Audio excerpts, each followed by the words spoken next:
Ah! Somebody get this freaking duck away from me! So in this video, I'm revisiting a video game from my childhood called Croc Legend of the Go-Go's for the original PlayStation.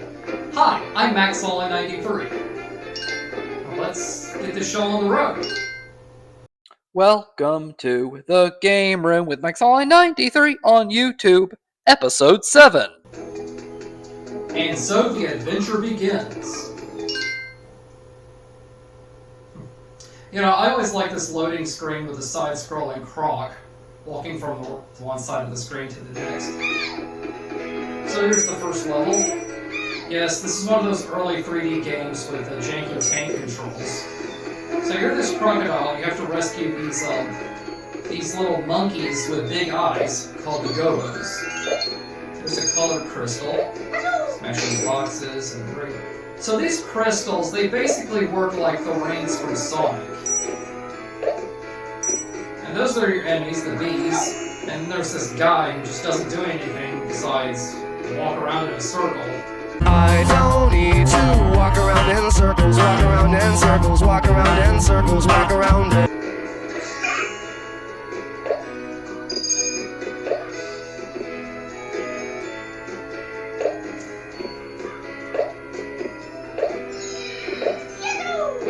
There's a secret here.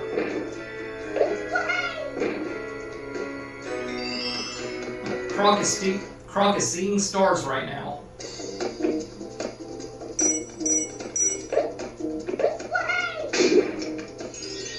So yeah, the crystals are like the rings in Sonic, where you collect them to survive, and you get hit, you lose all of them, and if you get hit without the crystals, you lose life. Just like Sonic with the rings. Did I say that already? Now you go here with the little fireworks on the ground.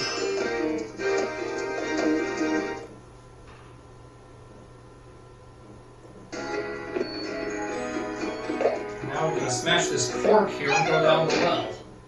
What kind of well has a cork, is my question. I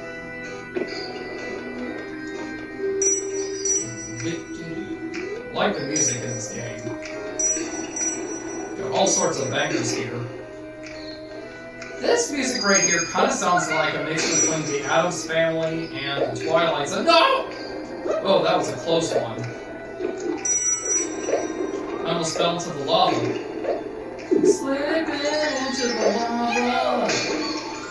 You know, I used to hate that song, but it's actually kind of grown on me a little bit.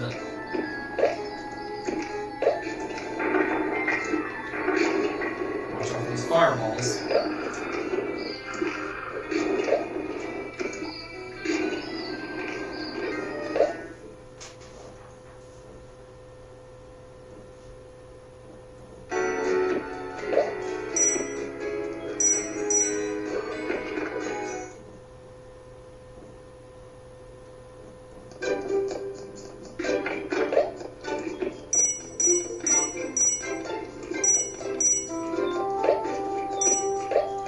Looks really bright and colorful, especially playing it on a CRT screen.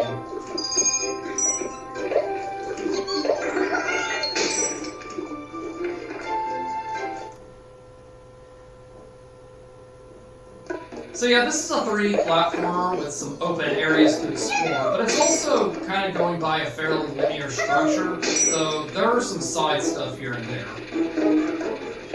Go to this one. No! Alright, go to this one.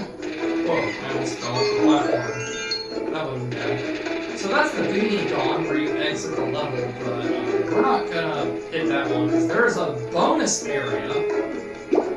Another well, watch out for the giant worm.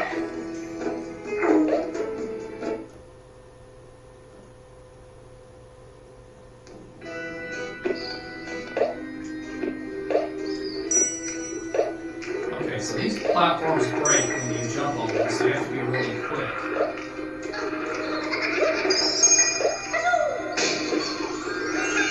So there's 5 colored crystals to collect in each level to get access to a bonus area. Also, the enemies respawn after you kill them.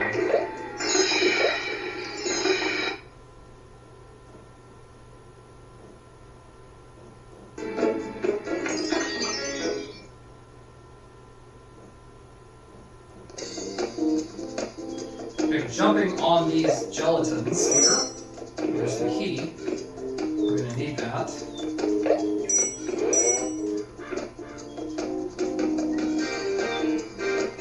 I gotta say, that's a pretty breathtaking view over there. Where we got the sun and the clouds, and we got this fog on the bottom. Don't want to go down there. Because then we'd be falling to our deaths. Extra life. Is there anything? I always forget if there's anything over here. Nope, nothing. Okay.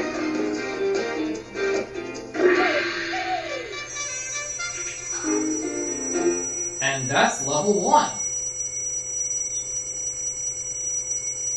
Now, at this point of the video, you're probably wondering, what kind of game is this where you're a crocodile and you're rescuing these monkey-like creatures that would otherwise become his lunch? Well, I'm going to sum up the story for you in under this amount of time.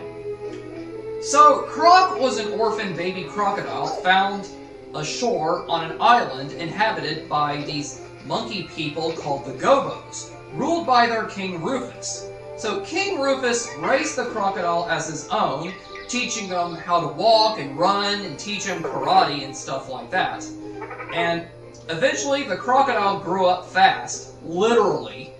And then one day, the main villain, an evil frogman named Baron Dante, shows up at the island along with his minions, the Dantinis, and they capture all the Gobos, including King Rufus. But not before Rufus hits the gong to summon Beanie the magic bird to carry Croc to safety. And yeah, there's not really much to the story, but basically as Croc, your mission is to rescue the Gobos and go on a quest to confront the evil Baron Dante and rescue King Rufus. And there's a bit of a lore that's established in the instruction manual. And it does have a few jokes in there, like how King Rufus is called King Rufus the Intolerant, because he's lactose intolerant.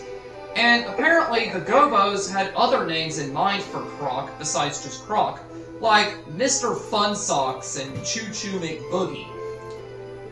The manual was also written by Neil Alsip, who worked on The Simpsons from 1995 to 1996. Now on to level 2. Also, Croc is apparently a vegetarian, supposedly. Now, on to level 2. Underground Overground.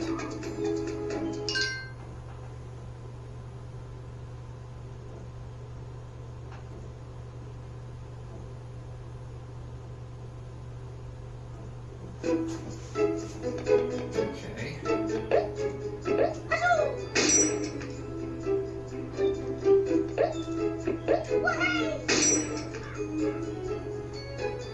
So you just see this wall with like the holes in it? We can climb it. Works like a ladder, sort of.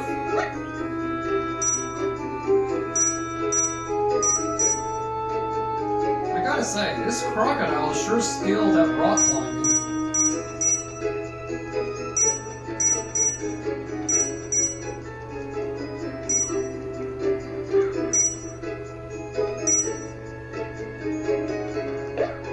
Uh-oh, that looks like the devil.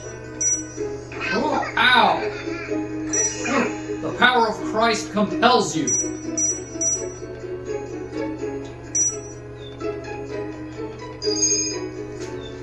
Oh, I almost fell off there. That would have been bad. Okay, no more fooling around here. Whoa. Avoid the wormhole.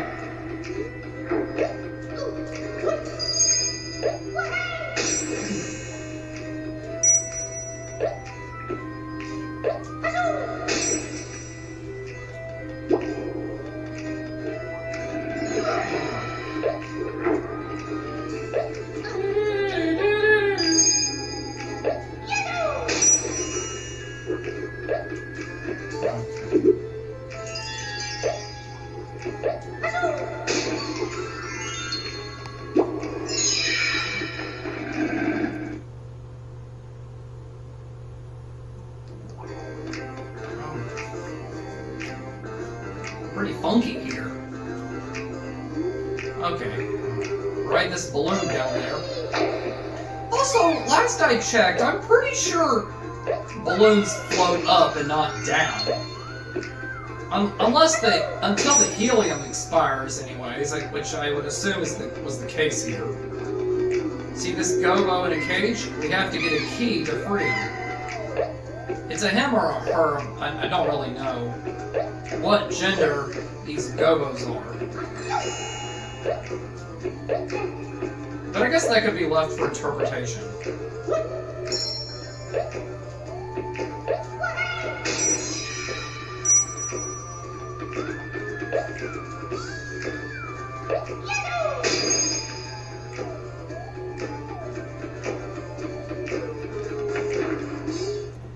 Even though this game has janky tank controls,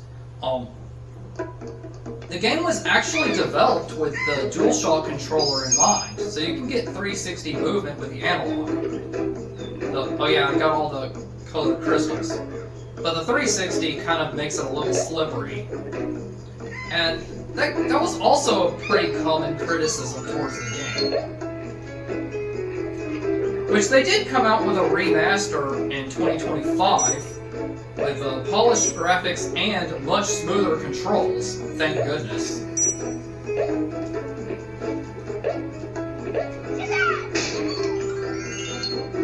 Anything behind there? Nope. Now on to the bonus round! Or bonus area, whatever you call it. So we gotta bounce on the jello here.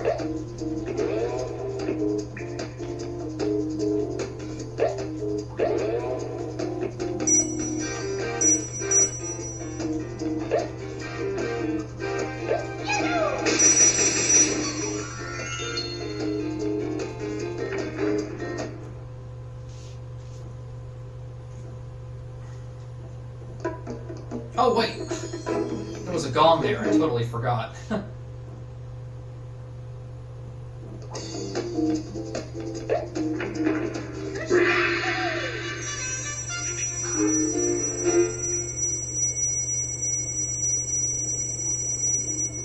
And that's level 2. Okay, so we're 2 levels in, and you're probably wondering how many levels are there in the game. Well, there are 4 different worlds within the main game that are in the form of islands. You start off as at your typical grassy volcano island, and then there's a snow and ice island, a desert island, and then finally we reach Baron Dante's castle, which is basically a dark castle with a gothic vibe. Kind of like something out of the Castlevania games. Each world is made up of 6 main levels, 2 bosses, and 2 secret levels to unlock after getting all the gobos in each of the 3 past levels before the boss, as there are 6 gobos to find in each main level. And in the secret levels, you find jigsaw pieces to unlock a secret 5th world. And yeah, that's about the gist of it without giving too much away. Now on to level 3. Shoutin' lava, lava, lava. I don't know what kind of pun that's supposed to be. Does it mean shoutin' love, love, love? I can only assume. I think that's a reference to something.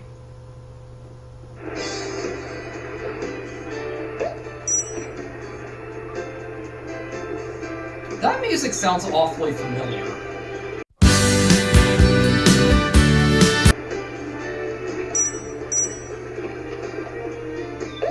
Okay, so we get to this, oh wow, this platform arrow boat thingy.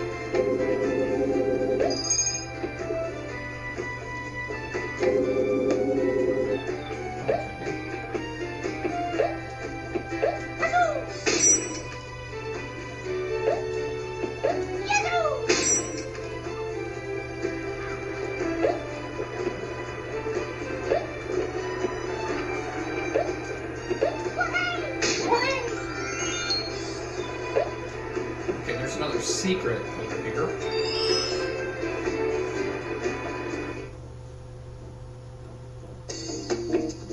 Okay, so this is this linear path we're supposed to get to the end here.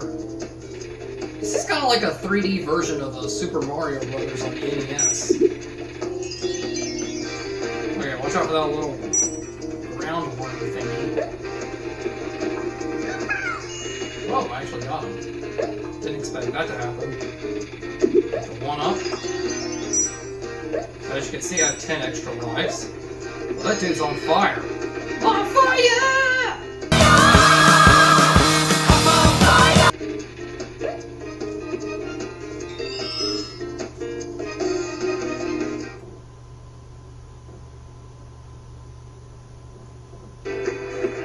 Push this button to make platforms appear.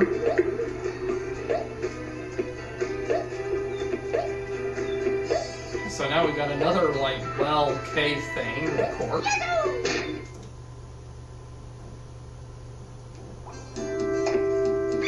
Okay, this is one of those mini-game challenges, so you have to watch the moving blocks closely, carefully, to see which one has the gobo. I'm gonna guess the one in the right. Huh, I was right.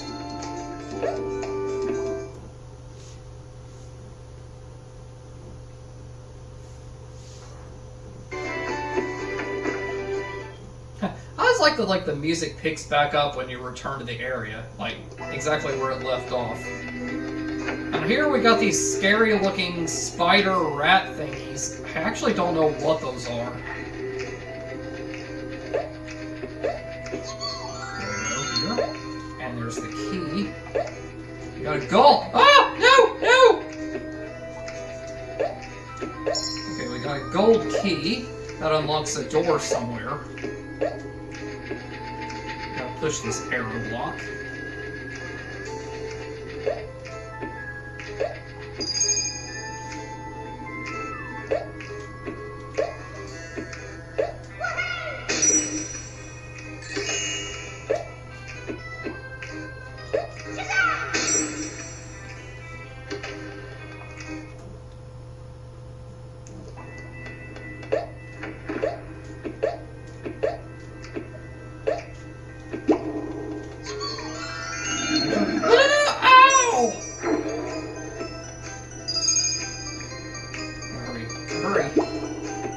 I don't have any crystals. You know what? I'm not going to waste my time trying to smash all those blocks. I mean, I could, like, but not for the video. Whee!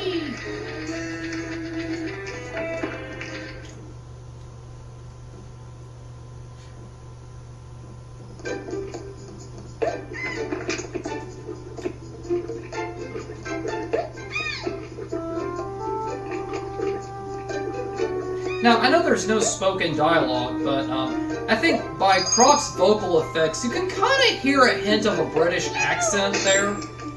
And that could be explained that the Argonaut, the team who developed it, are based in England, I believe. There's the key. So now we're going to backtrack to the Gobo in the cage. Is it Gobo or Gobbo? I've heard it pronounced both ways. But, I mean, it's spelled with 2 B's, which would imply Gobbo, but I think Gobo sounds more right. You know what I'm saying?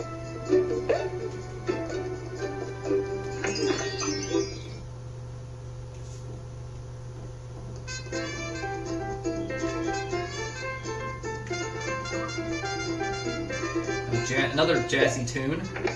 So here's this mini game you have to blow up these sheep with the arrow buttons. I suck at this. I gotta say, those are some pretty scary looking sheep with those big eyes.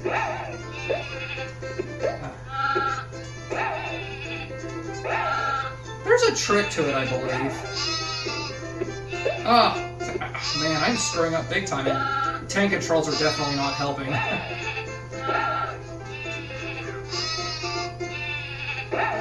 Maybe with the analog it might be a little better. Okay, somehow with the analog it's so much worse.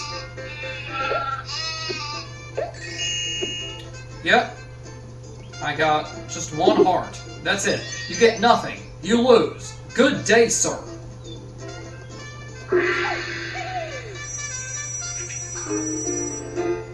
Anyway, that's level 2. No, not level 2, level 3. That's level 3. Okay, now that we're about 3 levels in, I'm going to give a brief little history lesson. Croc Legend of the Gobos was published by Fox Interactive and developed by Argonaut Software. And the game was released in 1997 and was met with positive reviews from critics and players, and it was a commercial success. Even successful enough to spawn a sequel, Croc 2, in 1999, as well as a couple of Game Boy Color spin-offs in the early 2000s. Even Fox, who helped produce the game, actually saw interest in developing an animated TV series based on Croc for Fox Network. Unfortunately, that never made it into fruition. Also, fun fact, Argonaut, who previously worked with Nintendo when developing games like Star Fox, actually conceived Croc as a 3D game featuring Yoshi from the Mario franchise. And Argonaut submitted this prototype to Nintendo, but Nintendo rejected it as they already had plans for a 3D game featuring Mario. That which would eventually become known to be Super Mario 64. And that's when Argonaut turned the project into a more original game, which would become Croc. Now, I believe we are about to approach the first boss, right about now. Lair of the Feeble. What does that imply? Like, Lair of the Feeble-Minded? So there's Baron Dante, the bad guy, turning that duck into a monster. You know, seeing the star on its belly, it kind of reminds me of that Dr. Seuss book, The Sneetches, if y'all are familiar with that. Okay, so you're controlling this platform with arrows. I think this is the only time in the game where it actually makes an appearance. I can hear an owl.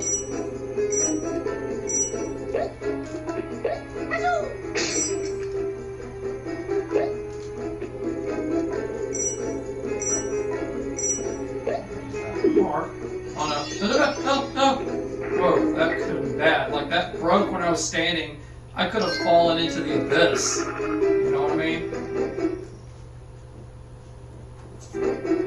Now this narrow path with the lava pits and the fireballs just kind of like circling. Ah! No! Not into the pit, it burns! Kazoo? That's a musical instrument, Croc. Okay, I didn't screw that up this time.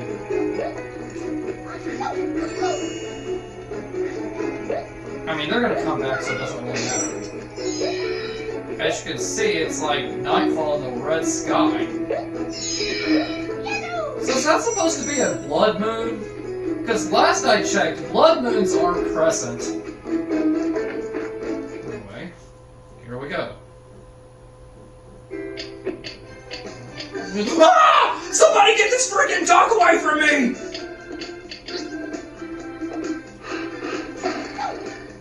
I think this is where the analog controls a bit of— ow, shit.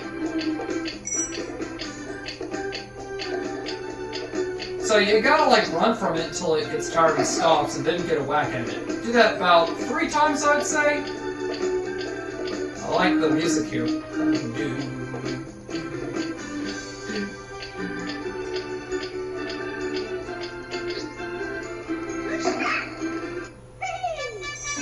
You know, it's funny. As a kid, I got stuck at this boss up until maybe 2nd grade. I was in first grade when I played it, but I was stuck at this boss until maybe 2nd grade, and I figured out you were supposed to run from it until it stops and then get a whack at it.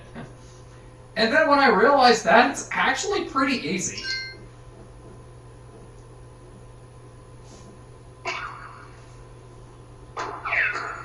So now it's back to being a normal duck. So I got Beanie the bird, just a small bird carrying a big crocodile. And I think I'm gonna stop there. So that's a wrap for this commentary. To give a quick review of the game, Croc Legend of the Gobos is a video game that's very special to me, particularly the PlayStation version, because it was one of my favorite games as a child that I had. I played it quite often. This, along with Spyro the Dragon, Toy Story 2, and Crash Bandicoot, etc. I would say it was probably my top favorites at the time. Though, playing the game as a full-grown adult, I can kind of see how it hasn't aged that well with some people, as many have kind of criticized the game for its janky tank controls, and honestly, I understand where the criticism is coming from. But, regardless, I do still enjoy playing it, and it's otherwise a fun and well-made game, that with each level, while a linear structure, is quite atmospheric, and has some good attention to detail there, and a pretty cool, neat, cartoonish design, with a few kind of humorous comedic moments within the cutscenes, particularly the intro cutscene. And, yeah, now I have played the 2025 remastered version. I played through that on my Nintendo Switch, after purchasing it digitally, and I would say it's quite a dramatic improvement. If only Rocket Games would just release the physical version already. However, I do still have a soft spot for the PS1 original.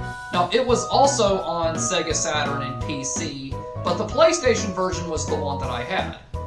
So, to rate this game, I think I would give Croc Legend of the Gobos a solid 4 out of 5 colored crystals. Now, I might do a follow-up to this where I do the second half of World 2. Maybe we'll encounter a boxing ladybug. But I also want to do commentaries of other games. I think I'm probably going to do the original Sonic on the Genesis next. But,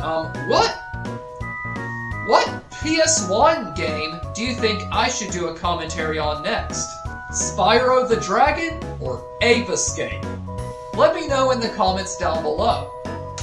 Anyway, thanks for watching, and if you enjoyed this video, remember to like, comment, subscribe, and I'll see you next time!